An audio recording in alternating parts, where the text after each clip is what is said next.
सात संगत जी, प्यार से कहना ध्यान निरंकार जी कि ये परमात्मा ही है जो जहाँ पूरे ब्रह्मांड में है। एक वो कनेक्शन हमारी इस परमात्मा से जब है तो संसार के हर इंसान से हर कोई अपना है, हर एक में ही परमात्मा का वास। तो कैसे जब इस परमात्मा से प्यार हो जाता है, इस परमात्मा के अलावा फिर और कुछ दिखता ही नहीं है, हर एक में ही दिखता है, तो फिर ये भाव वही आ जाते हैं कि ये संसार बहुत ही सुंदर है, हर किसी में बहुत कुछ सीखने के लिए है और किसी की फिर बात दिल पे चोट नहीं देती, क्योंकि फिर वही लगता है कि कोई वजह होगी, किसी का दिन अच्छा नहीं जा रहा होगा, शायद किसी की तबीयत नहीं ठीक की इतनी इरिटेशन हो रही है, इतना तंग हो रहे हैं कि कुछ खराब हमें बोल रहे हैं। तो बात वही कि हर किसी के अंदर जब ये परमात्मा दिखता है तो एक अच्छाइयों को ही भक्त उठाते हैं, किसी की कमियों को इस तरह संसार के आगे नहीं उछालते। एक दिल में अगर वाकई ही एक कंसर्न है उस इंसान के लिए तो उस इंसान को डायरेक्टली जाके उसके पीठ पीछे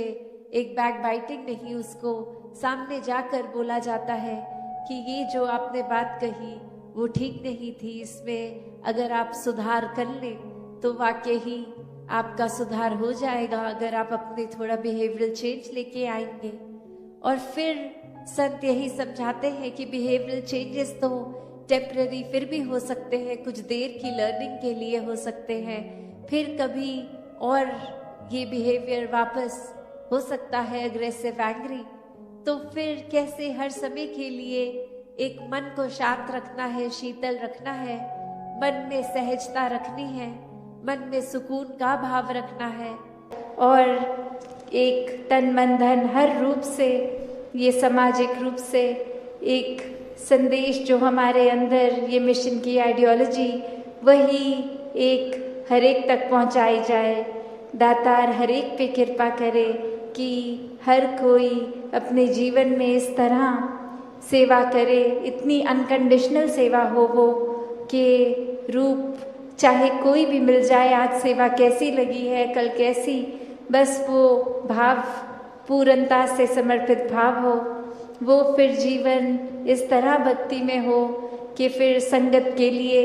एक दिल दिमाग सभी का हर एक के लिए कि किसी को कोई नुकसान ना पहुँचे, हर किसी के लिए एक बरकतें हों, एक दिल हर किसी के लिए पिघलता हो, एक ऐसा सेवक का भी जीवन जो आज चाचा प्रताप सिंह जी का भी जिक्र, तो ऐसा ही सेवा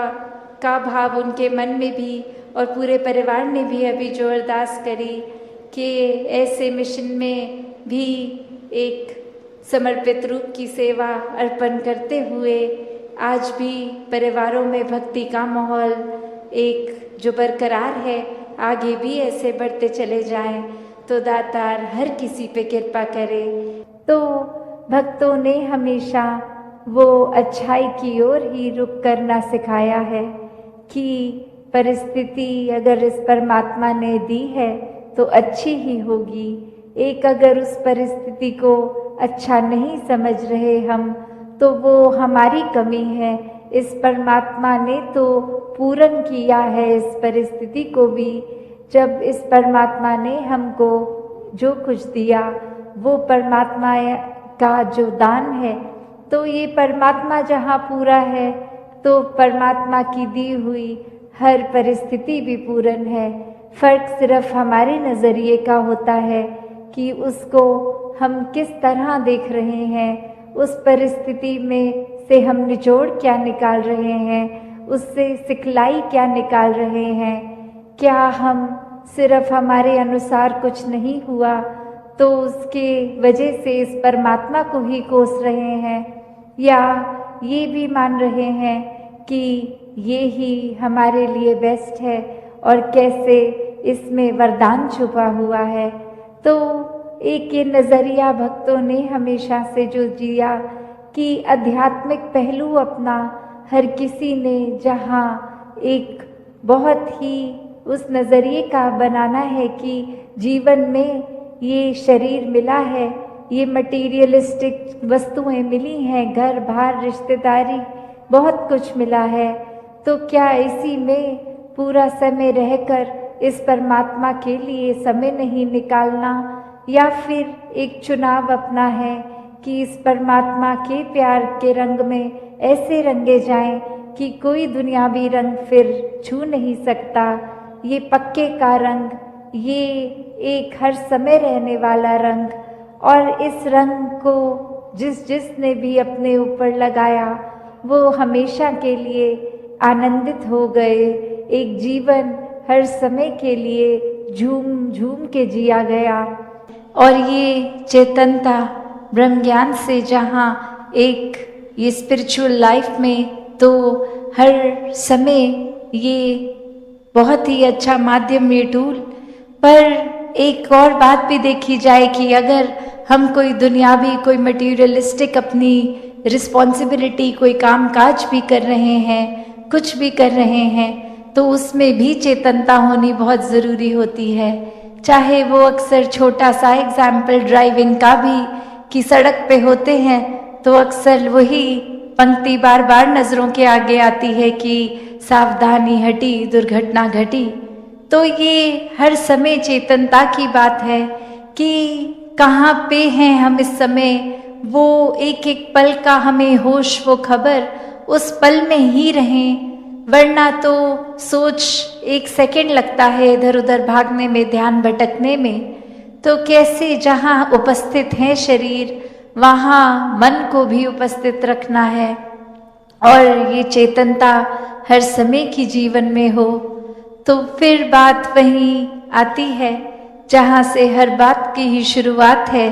ये परमात्मा, ये निराकार, ये जो बेरंगा है, इसके एहसास में हर समय रहना एक पॉसिबल है। एक हर एक पल इसी के एहसास में जीना संभव है। और ये कोई बहुत कल्पना की कोई किताबी बातें नहीं हैं। हर कार्य करते हुए इसके ही एहसास में अगर रहा जाए तो ये परमात्मा हमारे जीवन में और गहराई से उतरता है। कैसे फिर जहाँ बात अभी जिक्र भी अहंकार का हुआ कि कैसे फिर मन हमारा अक्सर इतना ज़्यादा, किसी ने थोड़ी तारीफ क्या कर दी, वो ही बात में इतना अपने आप को श्रेष्ठ मानते हुए एक ऐसी विचारधारा के अंतर्गत रोज जीना, उठना, खाना, बैठना शुरू कि अब हमसे श्रेष्ठ तो कोई नहीं। हर एक जीवन में हमने सोसाइटी में कुछ मान सम्मान पा भी लिया तो वो मान सम्मान एक किसी तरह की अपनी ही अहंकार का कारण बने नहीं। जहाँ जिस रूप में भी हम जीवन में प्लेस्ड हैं वो हमारे लिए अहंकार का कारण नहीं, विनम्रता का कारण होना चाहिए। अपने दायरे में बहुत नाम कमा लिया है, एक हमारा कुछ औहदा, कुछ रिस्पेक्ट बन गई है, एक तरह के हम सेलिब्रिटी बन गए हैं, कुछ दो चार लोग हमें जान गए हैं, तो ये एक इम्पॉर्टेंट होने का अहंकार या कोई और तरह का अहंकार ये मन में घर कर लेता है। तो ये सारी चीज़ें सिर्फ इस्तेमाल के लिए, और साथ में एक प्रभाव समाज पे भी इस तरह रहे भक्तों का शुरू से ही कि अपना भी कल्याण है, औरों का भी कल्याण है। कोई भी काम भक्त किसी भी समय एक सेल्फिश होके सिर्फ अपने लिए नहीं करते। भक्तों को तो यही मन में होता है कि हर एक के दिल में ठंडक पहुँचे, हर एक के दिल में एक आराम हो, हर किसी के लिए एक भाव शुद्ध, हर एक कोई परमात्मा का ही रूप तो बहुत ही पूजनीय। किसी को भी भक्तों ने कभी चोट नहीं पहुंचाई और हमेशा भाव मन के ऐसे ही रहे कि अगर किसी को किसी तरह का दुख तकलीफ है भी तो कैसे वो दूर की जाए। और सबसे बड़ा जो परोपकार भक्तों का रहता है वो यही रहता है कि परमात्मा हमारे जीवन में आया है हर एक के जीवन में आए। सत संगत जी, धन निरंकार जी।